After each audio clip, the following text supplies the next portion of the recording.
Thank you for being on this week's episode of the Silicon Valley Podcast. We are recording from a live studio audience. Come on, audience. One more round of applause.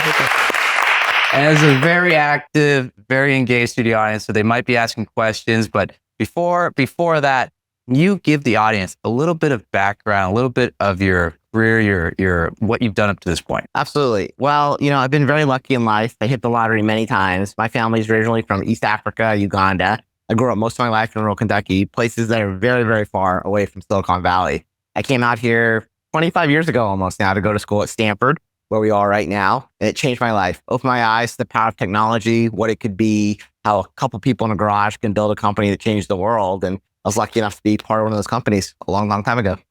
Now, growing up in all these different parts of the U.S., when I was researching your background, you were working in a lot of hotels doing this. Right. And people that might know your last name, Patel, it's very common here, Patel. Yes, yeah. How did working in hotels growing up, how did that influence your current view of business, what you're doing today? And talk about that, just because everyone else is playing t-ball, baseball, but you're checking guests in and pulling beds. Tell us the story. No, it's a great question. And I think it's one of those things where you think about all the different walks of life and how you get to Silicon Valley. For me, I grew up in mostly these motels. There's a phrase, Patel Hotel. It's also, if you Google it, it's a Wall Street Journal article, Patel Hotel Motel Cartel. So, people with my last name, there's kind of these, a group of people that have come to the U.S. and as immigrants do, they, pick up businesses and entrepreneurial. And I actually think it's like the most pure form of entrepreneurship because there's no venture capital backing you. You got to do it. You got to make it work by hook or crook. And so that's what my family did. My dad was an engineer. He came here with the hopes of bigger, better life, that American dream. And he started buying small businesses. Many happen to be these small motels. And when I say motels, I really mean motels. So think roadside inn, the kind of motel room where you access the door from the outside. It's like 20 units, the stuff you see in movies where you're hiding from the bad guys kind of hotels. And I grew up and I lived in those rooms. And in my view, I think for many, when I say that out loud, oh, that's a weird way to grow up. But in my view, it was amazing because you're meeting all these different people. You're realizing that whether in rural Kentucky, where we were, or Ohio or New York, people, or Silicon Valley, people are the same everywhere. There's brilliant people everywhere. There's people that are bullies and not so smart everywhere, whether that's Silicon Valley or rural Kentucky. And also from an entrepreneurship perspective, one of the things that I loved was around our dinner table. We were all working in the motel, our family, my mom, my dad, me, and the little me, like 10 years old, folding those towels and learning how to fold towels and put in the hotel rooms. The lesson learned, which I think was a great entrepreneurship lesson, is just keep going, right? And also close the learning loops fast, right? So like maybe the GSB way to say that is close the learning loops fast. The kind of entrepreneur way to say that is just adapt and learn and go because you have no choice, right? And I think I saw my dad and my mom adapting their business to the market need, right? And figuring out, hey, how do we get this customer? How do we get a longer term contract with a construction company or what have it, so they could stay in their hotels? And being creative and innovative and closing those learning loops though, right? Not just putting your head down and saying, well, I hope guests show up one day. I hope someone drives by our hotel and we get somebody to check in, And I think when I think about today in startup land, I think sometimes people call that hustle, but I think it's more than just hustle. It's like, don't just think if I build a great product, some AI product, the world will beat down my door. That is so far from truth. You got to think really about the business side. Close the learning loops, try experiments. Startups have to do that. And I saw my family do that because they didn't have, $10 million to burn and like try all this stuff out. They had to really close those learning loops fast. Talking about that dinner table, is that something that you still practice today with your family or? Oh yeah. I mean, I think that I would say business is maybe like a second language within my family or maybe our love language. We love just talking about and breaking down whatever it is, whether it's, on the high end, talking about, Berkshire Hathaway and why that's such an amazing organization to that Subway restaurant down the street, and like, I wonder how many subs that guy has to make to cover his rent. It's just love breaking down businesses and thinking about it. And I actually think, sometimes people say, is it passion or talent or whatever that makes somebody successful in life? I actually think it's like, well, whatever you just obsess over, right? I obsess over businesses and products. I just love thinking about it. I love driving around, Carlsbad, San Diego, and looking at all the empty warehouse space there and thinking like, oh, what could be here? And that's really weird. That is weird, but I love doing that. Right? That is kind of what I obsess over. Was there any time at the dinner table that you still remember this day where you said something and it was an aha moment to your family of some business strategy, tactic, idea? Oh, I wish. I wish I had that brilliant insight, right? Even as a VC, maybe I'll take credit for someone else's brilliance. I don't know. I think it, when I think about successful companies and like my family's business, I don't ever think it's just like one aha moment. I think that's what gets portrayed in like the media or like, the story of Steve Jobs or these legends, right? But I actually think the brilliant insight is a series of 1,000 little steps to get there, And sometimes I think the aha moment is because you have done the hard work and actually taken time in a Silicon Valley context to say, I listened to the user. I thought really deeply about it. I had empathy for that user. I then thought about the business case for it, right? Like, is this feasible? How do I build this, right? It's the combination of all those things. And then I don't really think there's this idea though, lightning in a bottle. I think sometimes people glorify that as such though. When even I was an early employee at Google, that was a series of hard work and accidents that were successful. It wasn't just one insight that was like, boom, now we got it. Okay, we're going to go right back to Google. All right. As an early employee, I'm really curious about kind of the people you met because those early employees have become legends in the Valley. Absolutely. But even before that, why not stay in the hotel business? Why not just, why go to college? What college did you pick and why go there? Yeah. Tell us that little. Absolutely. That time. Yeah. Why not stay in the hotel business? It's hard. It is hard. It is hard to get leverage. If you're a 10-year-old, and I love my mom and dad, and they're the reason I have been lucky enough to be successful in life, you're folding sheets and towels in a hotel. That's not a leverage business. You're using your family to compete, right? There's this great quote, you guys can Google it, from Charlie Munger. I'm a big Charlie Munger fan, Warren Buffett's partner at Berkshire. He said, if you Google the Patel motel thing, he's like, I would never want to compete on the hotel business with Patels. He's like, they employ their family, they do all this stuff. How can you compete with that? It's a hard business if you're employing your kids to go do this stuff, right?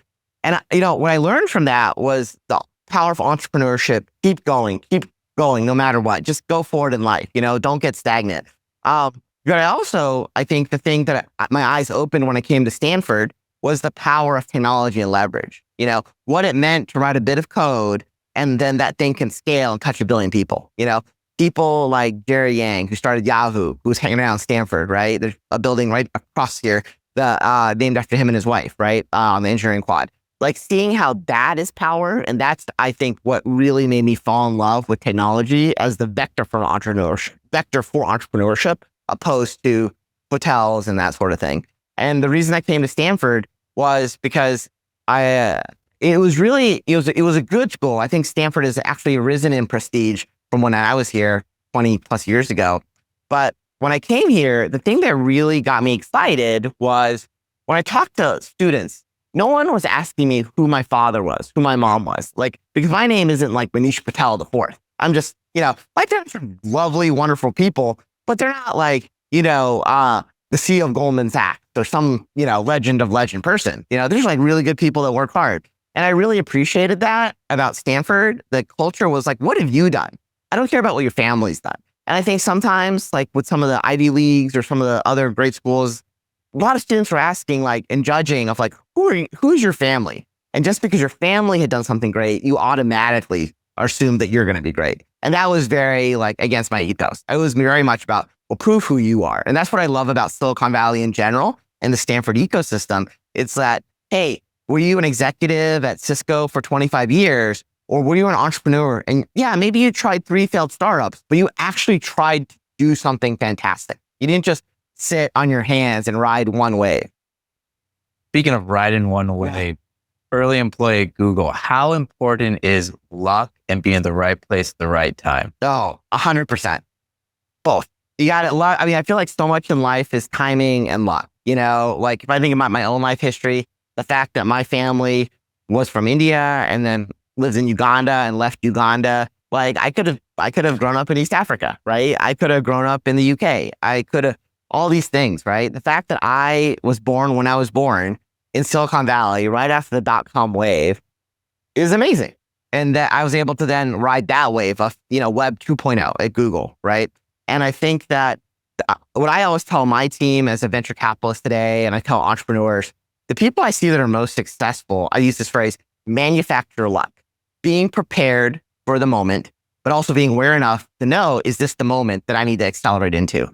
And I think the people that do that really well always are creating new options for themselves and are adapting to the world. I think the people that end up failing often, even if they're brilliant, are kind of stagnant and are stuck in their ways and aren't moving with the market opportunity, or they're just so focused on, well, that door closed. Now what am I going to do?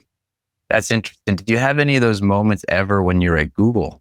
Oh, so many. I mean, I worked on so many. Google was an amazing place. I worked on a number of products that totally fizzled out and failed, and I could have just sat there and kept working on those things. One, I was a part of the team that launched one of the first experiences at Google, their shopping search engine. It was called Frugal, which is a clever name. And brilliant people that worked on it, and they built brilliant infrastructure to scan sort of all the products in the world so you can find the right product, etc. But the failing was they didn't have the product need figured out in the way that Amazon did, even back then. The trust that Amazon had, right?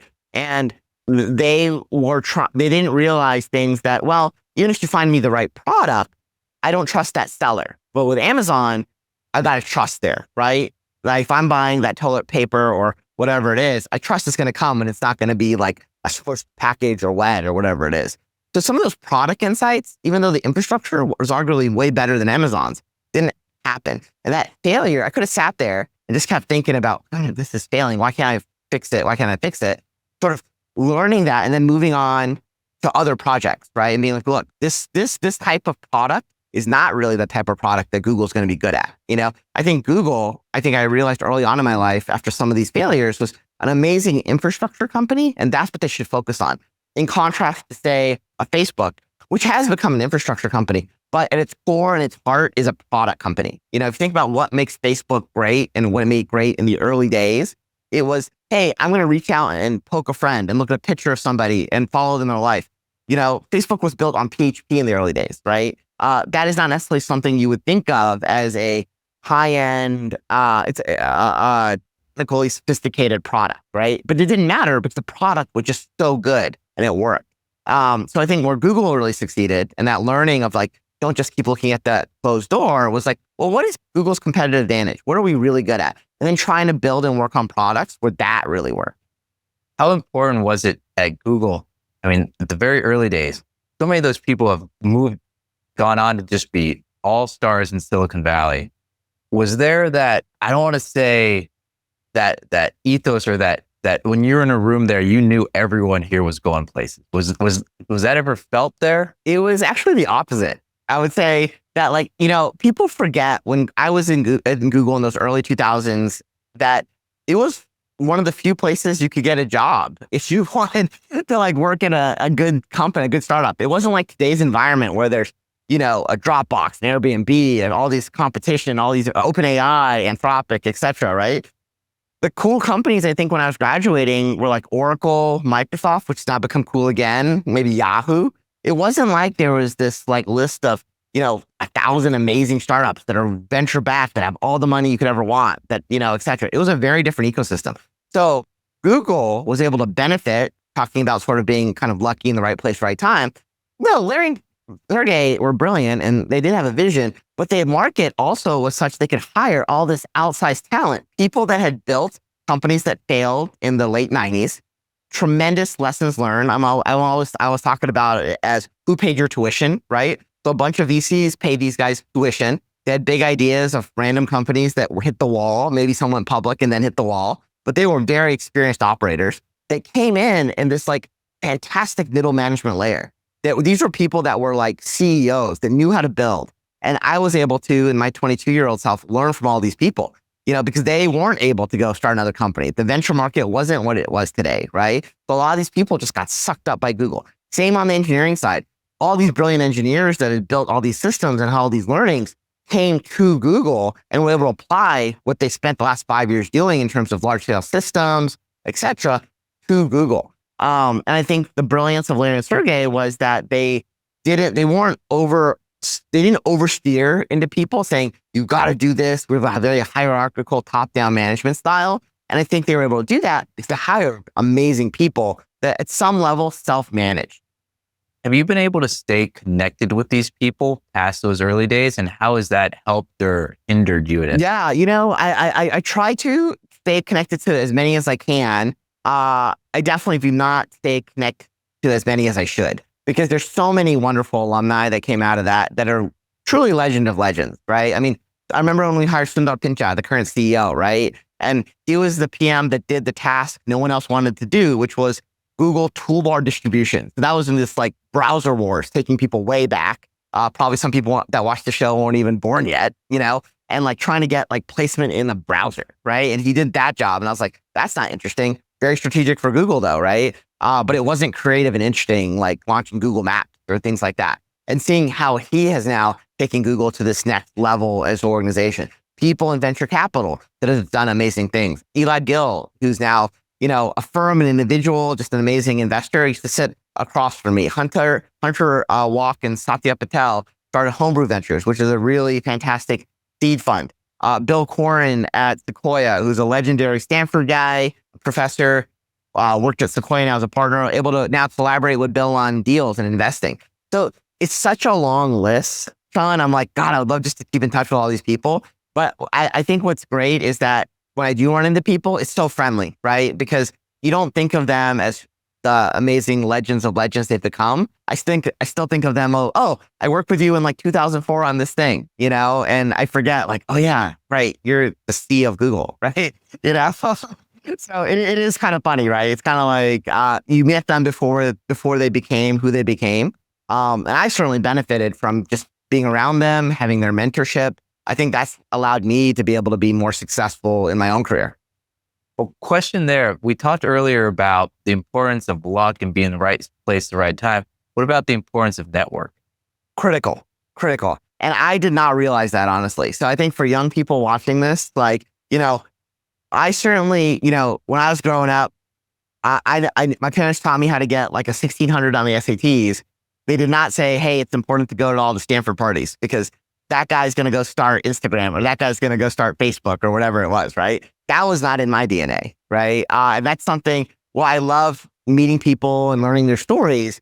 I think there is an aspect to tech today, which is so much about professional networking and not in a transactional way, but actually trying to be creative and helping people and thinking about how you spend your time. And I think with young people that are smart about that, it will pay them dividends for it, right? It doesn't mean go schmooze with everybody, but really being thoughtful about that. And I tell that to my students in my class that I teach here at Stanford.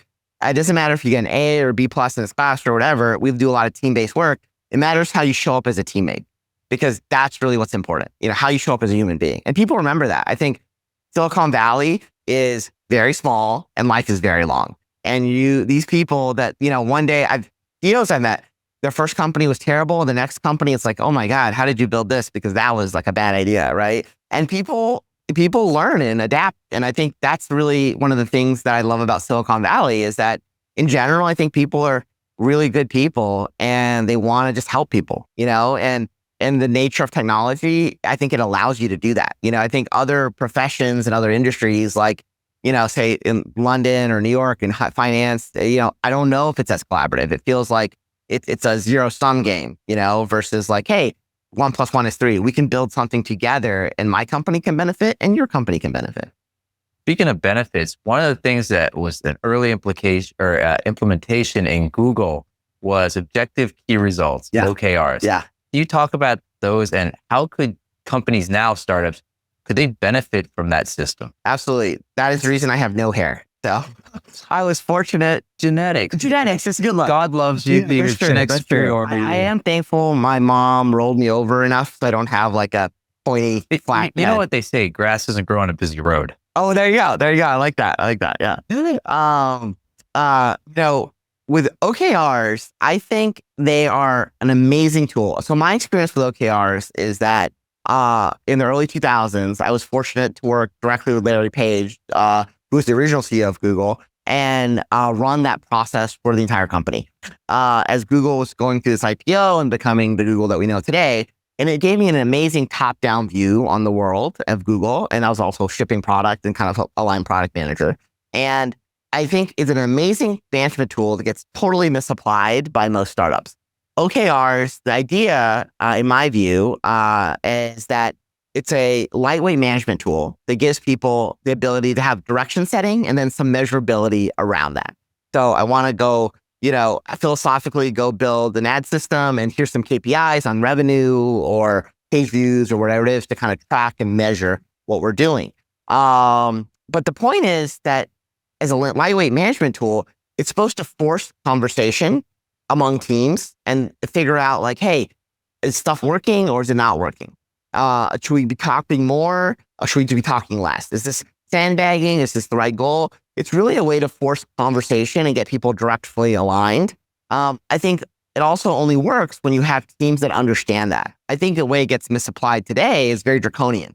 And it's just like, well, what's the objective? It's a goal. Here's a measurement. Okay, let's go.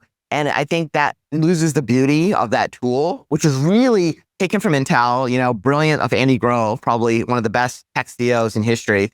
Like that is just so misapplied today. Because like people are like, oh, well, Google did that, so we should do that. This is an OKR thing, right? And so I think a lot of companies should not do that. I think you have to have the right culture where people are able to actually self-manage. You have to have the culture where people actually do communicate, and it's the culture of that. You have to have a culture where also you're at a product life stage where you can have some sort of stability to have those conversations. If you're at the earliest stage of a company, you're just in that idea formation stage, right? And I think the OKRs can be like an oversteer into a goal setting process, which can then feel like, this is not fun. Why am I doing it, right?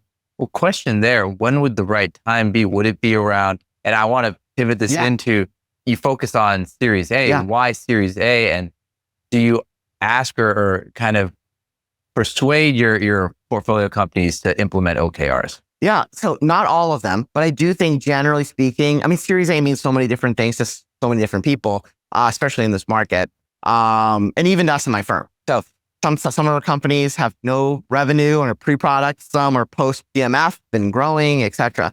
But generally speaking, I think at maturity of a company, I think Series A is a good time to implement an OKR process or something like it, where you can actually discuss goals, force communication, have people kind of directionally aligned as the companies are growing. Because now you're going from typically teams of 5 to 10 people to maybe 20, 50 people. So you're growing and you need to have some sort of way to kind of directionally align people without putting heavyweight management on top of it. I think startups don't work where there's very heavyweight hierarchical management. You need to be able to have the line engineer go to the CEO directly and be like, hey, I'm seeing this issue. What do you think about it? And have those open dialogues, I think Series A is also one of the most magical moments in a company's life. I'm very biased. I do Series A, but the reason I do it is because I think the best founders can kind of grit their way to 10, 20, 30 million AR, usually a revenue metric, right? They can sell to their friends. They can sell anything to the world. They can build something of, it's like medium value, let's call it. But at the Series A, if you actually have one of those founders and you build the right foundation at the company, which is a little bit of science and a lot of art, that foundation allows a flywheel to happen. So that founder that could have kind of grit their way to 30 million AR, they had the right foundation at the Series A, there's a flywheel, and that 30 is actually ends up becoming 100 because the product, the culture, the system around it amplifies the goodness of what that founder is doing. And I think that if you don't do that, you end up building on a house of cards. And I think we saw that in sort of the last cycle with a lot of founders that have built these kind of unicorn valuations, a little bit on a house of cards, kind of growing and stretching revenue without really taking the time to think about what is the foundation, without firing customers because all revenue is not equal, really thinking about what is the right revenue for this company? What is the right business model? And in our model, we really love to have founders have 2 to 3 years of capital from the Series A so they can take that time to build. They don't feel that pressure to go raise.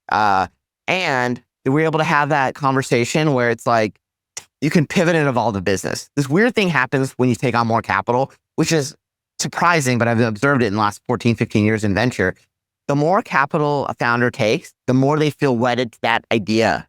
And investors kind of care about the idea, but really they want the return, right? If you pitch me Google, but you end up building Facebook, I'm happy, but there's this psychological element where it's like, well, I pitched a search engine, but guess I got to go build a search engine, even though the market is super crowded and all the learnings I've done over the last year about search engine stuff are no longer valid, that like my thesis is wrong. But gosh, now I'm going to try to dig into this niche in the space and kind of do this end game to this bigger idea, right? I think it takes a very special kind of founder to have those kind of honest conversations with their investors. And I think a lot of investors don't necessarily encourage those conversations at the A. They're like, hey, I underwrote you to do these things, And like, well, at the end of the day, I want a big win. Gosh, it's hard for me to say that what I underwrote is completely wrong and you should just take my money and move into a different space, different sector, different idea. Speaking about the conversations between the investor and the founder, anyway, beyond just money, how can that founder maximize that relationship?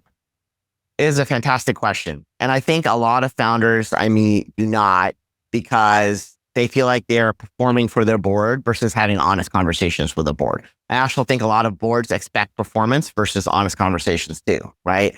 They always want to see up and to the right, things are going well. And I think, unfortunately, that's why a lot of founders you see, run out, have an idea, and in the last 3 months or 6 months of cash, they run out of time. And the investors are like, gosh, yeah, this wasn't working for a while. And the founder's like, well, why didn't you tell me?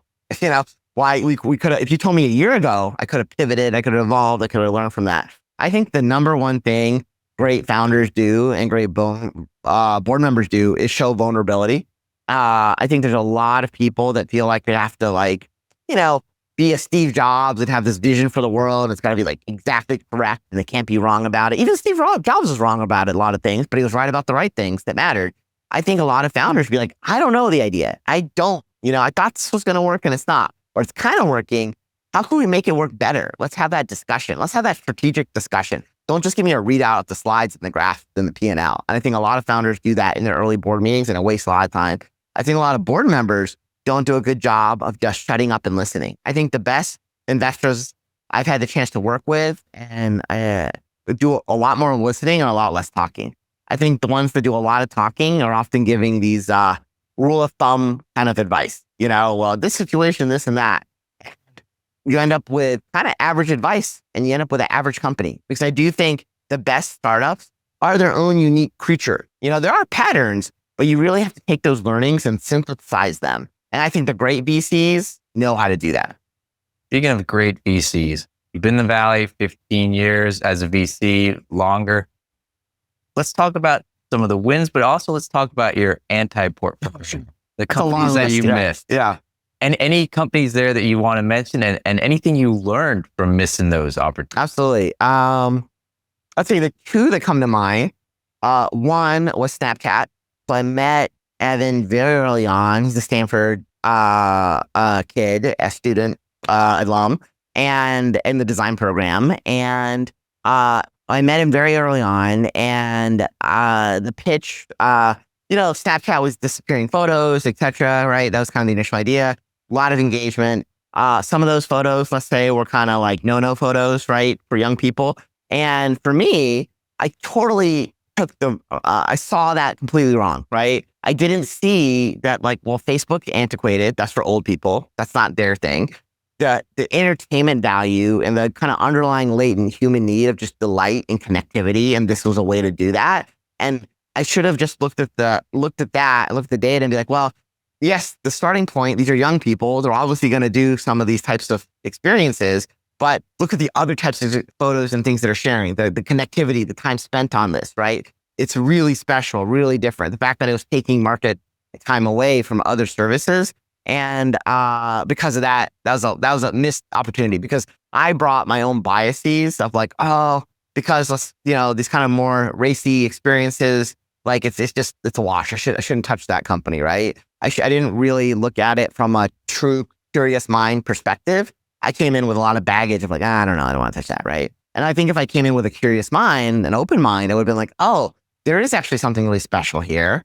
Let's not judge it. Let's try to understand it. So that was a massive miss, of course. Now you said two. What's Yeah. the Oh, second one. So the second one was Canva. So I was lucky enough to meet Melanie when we did a video call. And actually, I think I met her in person, actually. She was in the Valley fundraising and for Canva, which I thought was a very cool product. I was super excited about it because it had like a design aspect. She was just off the charts charismatic and an amazing storyteller. For our audience, Melody Perkins was interview number 1 of the Silicon Oh, well, there you go. Oh, there you go. Yeah, she's amazing, right? I mean, just so amazing, so warm and just thoughtful and knowing what she was going to do. And I was super excited about it. I got advice from some older, wiser VCs that like, oh, Manish, tool companies will never work.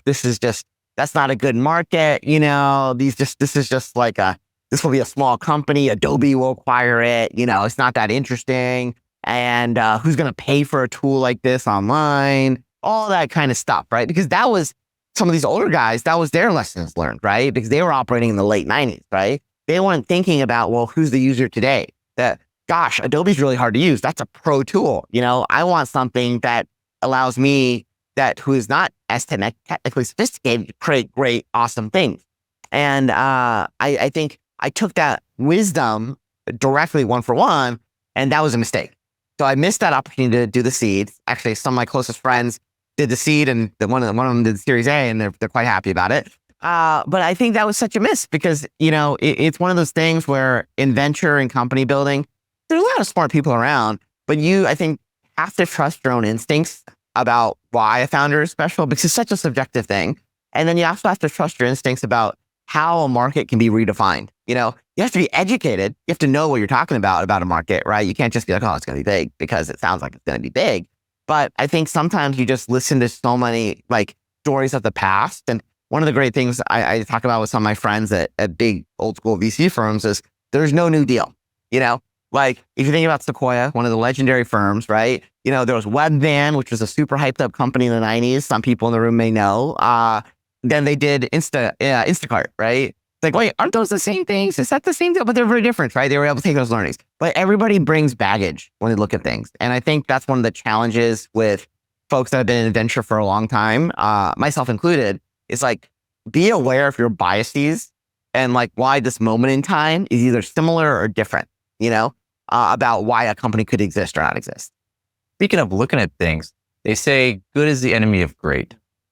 So how does the VC look at it when it's risk versus that big upside, that big win? Absolutely.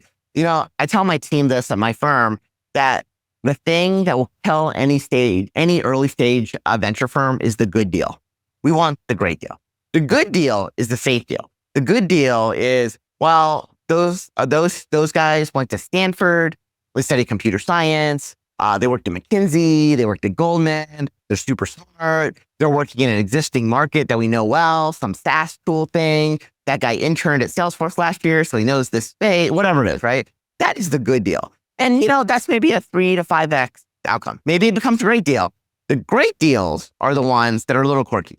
That you see something that not everybody else sees. Whether that market is like being redefined, is that market is growing in some different shape and form, that founding team is a little quirky in some shape and form. You got to also realize, is it quirky that's like nobody wants to work with?